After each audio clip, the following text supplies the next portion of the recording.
ఆంధ్ర పోలీసులు బీహార్కి వెళ్ళారు.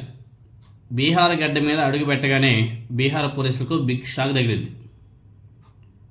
ఎందుకంటే వాళ్ళ రెడ్ బుక్ రాజ్యాంగాన్ని ఆంధ్రాతో పాటు బీహార్లో కూడా అమలు చేయాలని చెప్పేసి ప్రయత్నాలు చేశారు. బీహార్ ప్రభుత్వం, బీహార్ కోర్టు దెబ్బకి మన ఏపీ పోలీసులు గిరగలాన్ని కొట్టుకున్నారు. అన్నెసెసరీగా వెళ్ళాంరా బాబు అనేసి వాళ్ళు కూడా ఫీల్ అయి ఉంటారు. ఆంధ్రాలో ఉన్నటువంటి ఒక రాజకీయ నాయకుడి మెప్పు కోసం, అతన్ని సంతృప్తి పరచడం కోసం బీహార్కి వెళ్ళి ఏపీ పరువు తీశారు. ఇక్కడ చంద్రబాబు నాయుడు గారి పరువో లేకపోతే ఇంకొకరి పరువో కాదు పోయింది, ఆంధ్రప్రదేశ్ పరువు పోయింది. అక్కడ రెడ్ బుక్ రాజ్యాంగ వేధింపులను బీహార్లో కూడా అమలు చేసేందుకు బరితెక్కించినటువంటి మన ప్రభుత్వం, మన పోలీసులు ఘోర పరాభవానికి గురయ్యారు. అక్కడ ఇంతకీ ఎందుకు మన ఏపీ పోలీసులు అక్కడికి వెళ్ళారు, అక్కడ ఎందుకు భంగపాటు జరిగింది అనేసి ఒకసారి పరిశీలన చేస్తే, సునీల్ నాయక్ అనే ఐపీఎస్ ఆఫీసర్ బీహార్లో అక్కడ ఆయన ఐజీ రేంజ్ అనుకుంటా, ఐజీ స్థాయి అధికారి అయినా అక్కడే డ్యూటీ చేస్తున్నాడు, అక్కడే విధులు కూడా నిర్వహిస్తున్నాడు. గిరిజన ఐపీఎస్ ఐజీ స్థాయి అధికారి సునీల్ నాయక్ని అక్రమంగా అరెస్ట్ చేసేందుకు అక్కడికి వెళ్ళి సీఎం చంద్రబాబు నాయుడు గారు, ఆయన సామాజిక వర్గానికి చెందినటువంటి ఎస్పీ దామోదర్ తన బృందంతో కలిసి బీభత్సం సృష్టించారు. అక్కడికి వెళ్ళి నిన్న తెల్లవారుజామున పట్నాలోని సునీల్ నాయక్ నివాసం గోడ దూకి మరీ ఎస్పీ గారు, దామోదర్ గారు, ఆయన బృందం కిడ్నాపర్లు ఎలా చేస్తారు, యూనిఫామ్లో కూడా లేరు, యూనిఫామ్లో పోలీసులు లేరు, నార్మల్ డ్రెస్లో వెళ్ళి ఆయన ఇంటి గోడ దూకి ఆయన నివాసంలోకి దూరి చొరబడి ఆయన అరెస్ట్ చేశారు. ఏపీ పోలీసులు అంతా కూడా చేసినటువంటి దౌర్జన్యాన్ని బీహార్ పోలీస్ యంత్రాంగం అంతా కూడా ఒకటైపోయి అడ్డుకుంది. మరోవైపు ఏపీ పోలీసుల తీరు మీద పట్నా కోర్టు కూడా తీవ్రంగా మండిపడింది. ఎస్పీ దామోదర్ గారి దర్యాప్తు అధికారులు పాటించాల్సిన కనీస నిబంధనలు కూడా అనుసరించకుండా ఒక ఐపీఎస్ అధికారి నివాసంలో చొరబడడం మీద తీవ్ర ఆగ్రహం కూడా వ్యక్తం చేసింది. ఎఫ్ఐఆర్లో పేరు లేదు, కేసు డైరీ లేదు, స్థానిక కోర్టు నుంచే వారెంట్ లేదు, ఇవేవి లేకుండా ఒక సామాన్యుడిని కూడా అరెస్ట్ చేయడానికి వీలు లేదు మా రాష్ట్రంలో. అటువంటిది ఒక సీనియర్ ఐపీఎస్ ఆఫీసర్ని ఎలా అరెస్ట్ చేయడానికి మీరు అక్కడి నుంచి ఏపీ నుంచి బీహార్కి రావడం ఏంటి అనేసి కోర్టు మందలించింది, ఆగ్రహం వ్యక్తం చేసింది. సునీల్ నాయక్ అరెస్ట్ని అనుమతించేది లేదు, ట్రాన్సిట్ వారెంట్ జారీ చేసే ప్రసక్తే లేదు అని చెప్పేసి పట్నా సివిల్ కోర్టు మండిపడింది. అది మన పోలీసుల తీరు. సునీల్ నాయక్ను అరెస్ట్ చేసేందుకు అనుమతించేది లేదని చెప్పేసి తేల్చి చెప్పింది. ఒక దశలో ఏపీ పోలీసులను అరెస్ట్ చేస్తామని చెప్పేసి కూడా కోర్టు వ్యాఖ్యానించింది. ఎవరైతే అక్కడికి వెళ్ళారో వాళ్ళందరూ కూడా అరెస్ట్ చేసి బొక్కలో దోసేస్తామని చెప్పేసి కూడా వ్యాఖ్యానించింది. దాంతోనే బీహార్లో తీవ్ర అవమానానికి గురైనటువంటి ఏపీ పోలీసులు బిక్కమొహంతో తిరుగుముఖం కూడా పెట్టారు.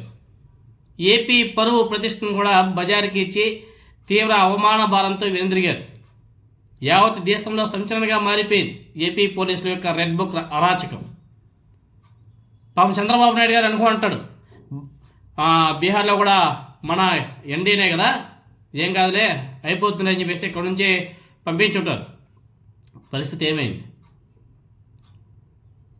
ఇంతకీ ఎవరి కేసులో ఆ నాయక్ గారిని అరెస్ట్ చేయడానికి వెళ్ళారంటే, మన డిప్యూటీ స్పీకర్ రఘురామకృష్ణరాజు గారు ఉన్నాడు కదా, ఆయన ఇచ్చినటువంటి ఫిర్యాదు మీద అక్రమ కేసు నమోదు చేసినటువంటి ఏపీ పోలీసులు బరితెగించి వేధింపులకు పాల్పడుతున్న విషయం మనకందరికి కూడా తెలిసిందే. ఆయన ఎప్పుడో కస్టోడియల్ టార్చర్ పెట్టారు కదా, దాంట్లో ఈయన కూడా ఉన్నాడని చెప్పేసి, నాయక్ గారు కూడా ఉన్నారని చెప్పేసి ఆయన కూడా ఆ కస్టోడియల్ టార్చర్లో ఉన్నాడని చెప్పేసి ఆయన మీద పగతో ఆయన మీద కక్ష సాధింపుల చర్యలు తీసుకోవాలని చెప్పేసి డిప్యూటీ స్పీకర్ రఘురామకృష్ణరాజు గారి చేసినటువంటి వ్యవహారాలు ఇవన్నీ కూడా. రఘురామకృష్ణరాజు గారి ఆహాన్ని సంతృప్తి పరచడం కోసం మాత్రమే ముఖ్యమంత్రి చంద్రబాబు నాయుడు గారు యావత్ పోలీస్ శాఖకు రెడ్ బుక్ టాస్క్ని అప్పగించినట్టుగా తెలుస్తుంది. దాంతోనే గుంటూరులోని నగరపాలెం పోలీస్ స్టేషన్లో అక్రమ కేసు నమోదు చేయించి దర్యాప్తు పేరిట దళిత గిరిజన ఐపీఎస్ అధికారులను వేధిస్తున్నాడు. అందుకోసం అప్పటి ప్రకాశం జిల్లా ఎస్పీ దామోదర్ గారిని ప్రత్యేక అధికారిగా నియమించాడు. ఆయన విజయనగరం జిల్లా ఎస్పీగా బదిలీ అయినా సరే ఈ కేసును దర్యాప్తు అధికారిగా ఆయన కొనసాగిస్తున్నాడు. ఈ క్రమంలోనే గతంలో డిప్యూటేషన్పై రాష్ట్రంలో సిఐడి డిఐజీగా పనిచేసినటువంటి గిరిజన ఐపీఎస్ అధికారి సునీల్ నాయక్ గారిని లక్ష్యంగా చేసుకుని ఇలాంటి దాడులు కూడా చేసుకున్నారు. ప్రస్తుతం బీహార్లో ఆయన అగ్నిమాపక శాఖ అదేవిధంగా హోంగార్డ్స్ విభాగం ఐజీగా సునీల్ నాయక్ గారు పనిచేస్తున్నారు. ఆయన అక్రమంగా అరెస్ట్ చేసేందుకు ఏపీ పోలీసులు బృందం అక్కడికి వెళ్ళడం, అందుకోసం ఏపీ పోలీసులు కిడ్నాపర్లాగా మారి వ్యవహరించడం, ఎస్పీ గారు తన బృందంతో కలిసి సునీల్ నాయక్ అధికారి నివాసం గోడ దూకి లోపలికి ప్రవేశించడం, ఆయన చుట్టుముట్టి బలవంతంగా తమతో లాక్కెళ్లేందుకు ప్రయత్నాలు చేయడం, అప్రమత్తమైనటువంటి సునీల్ కుమార్ గారు ప్రతిఘటించి కేకలు వేయడంతో పక్కన పోలీస్ క్వార్టర్లో ఉన్నటువంటి అధికారులందరూ కూడా అక్కడికి చేరుకోవడం, కిడ్నాపర్ వచ్చారని చెప్పేసి భావించే దాదాపు 100 మంది పోలీసులు హోంగార్డులు ఆ నివాసాన్ని చుట్టుముట్టారు. ఎందుకంటే ఎఫ్ఐఆర్లో పేరు లేకుండా, కేసు డైరీ లేకుండా, వారెంట్ లేకుండా, ఏమి లేకుండా అరెస్ట్ చేయడం ఎంతవరకు సమంజసం? ఇప్పుడు ఏపీలో అయితే రెడ్ బుక్ రాజ్యాంగాన్ని అమలు చేసేస్తారు, కానీ పక్క రాష్ట్రాల్లో కూడా అది పాసిబిలిటీ అవుతుందా? అవ్వదు కదా. అందరూ కూడా బీహార్ని ఏదో అనుకుంటారు. బీహార్ రాష్ట్రంలో అత్యధికంగా ఐఏఎస్ ఐపీఎస్ ఆఫీసర్లు దేశవ్యాప్తంగా ఆ రాష్ట్రం నుంచే బయట వచ్చారు. ఈ సినిమా ప్రభావం కొంత, అదేవిధంగా అక్కడే మనుషులు బీహార్ని అదొక పనికిరాని రాష్ట్రంగా వాడుతూ ఉంటారు సినిమాల్లో కూడా. కానీ ఎక్కువ ఐపీఎస్ ఆఫీసర్ని, ఐఏఎస్ ఆఫీసర్ని ప్రొడ్యూస్ చేసే రాష్ట్రం ఈ దేశంలో బీహారే.